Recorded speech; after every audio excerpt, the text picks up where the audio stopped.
nama saya Putri Adha Maisarah binti Muhammad Nazri. Kita bina generasi yang bukan sahaja cekap mengendalikan AI dan teknologi terkini, tetapi juga generasi yang memiliki ilmu di hati sebagai kompas kebenaran.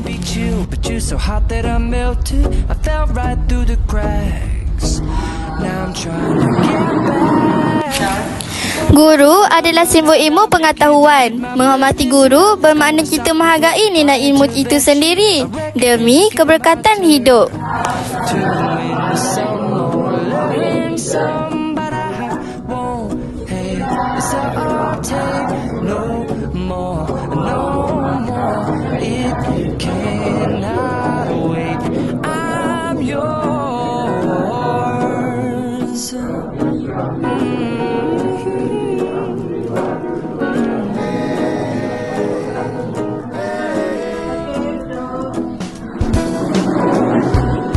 Latar belakang pemerintahan tempatan di Sarawak dan Sabah.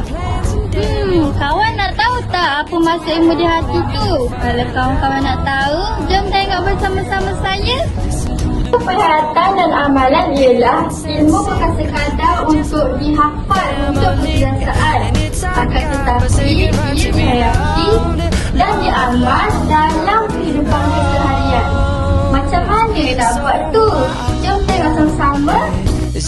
Yang pertama, kita boleh pergi ke perpustakaan untuk mencari maklumat-maklumat lanjut. Perpustakaan kini bukan sekadar tempat buku, malah berfungsi sebagai pusat komuniti untuk bengkel dan akses internet percuma. Yang kedua, kita mestilah menghormati guru. Yang ketiga, mengutip dan membuang sampah ke dalam tong sampah. Kebersihan mencerminkan pribadi kita. Jangan biarkan sampah merosakkan pandangan. Selain kita membaca buku, menulis nota atau sebagainya, kita juga boleh mencari maklumat atau pengetahuan dalam teknologi-teknologi terkini. Sebagai contoh, penggunaan komputer untuk melayari internet yang berbentuk ilmiah merupakan cara yang berfaedah untuk mengisi masa lapang. Sebagai contoh, kita boleh menggunakan Chrome, TikTok, YouTube dan Facebook.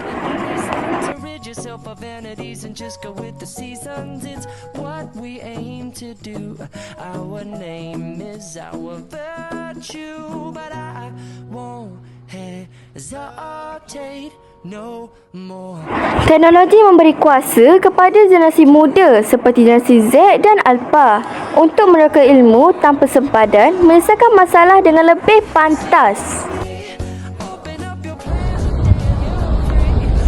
Oh, macam ni peta-peta cari karbonnya.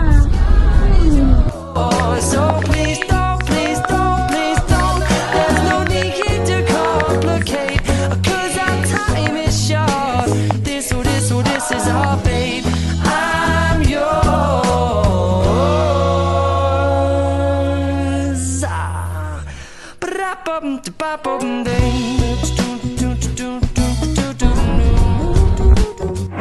Dulu, kita selalu belajar guna buku. Tapi sekarang, semua teknologi dah ada. Pergi mana-mana je, kita boleh membaca dalam telefon atau sebagainya. Apa maksud tindak balas teknologi dan ekosistemik Jom kita tanya Google kawan-kawan.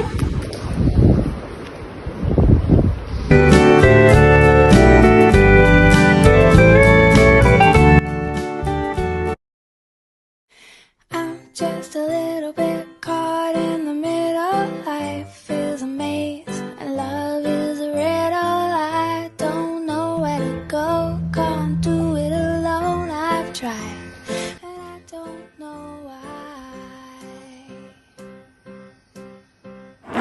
Gabungan kedua-dua elemen ini bertujuan melahirkan modal insan yang seimbang dari aspek akademik, rohani dan sasiah.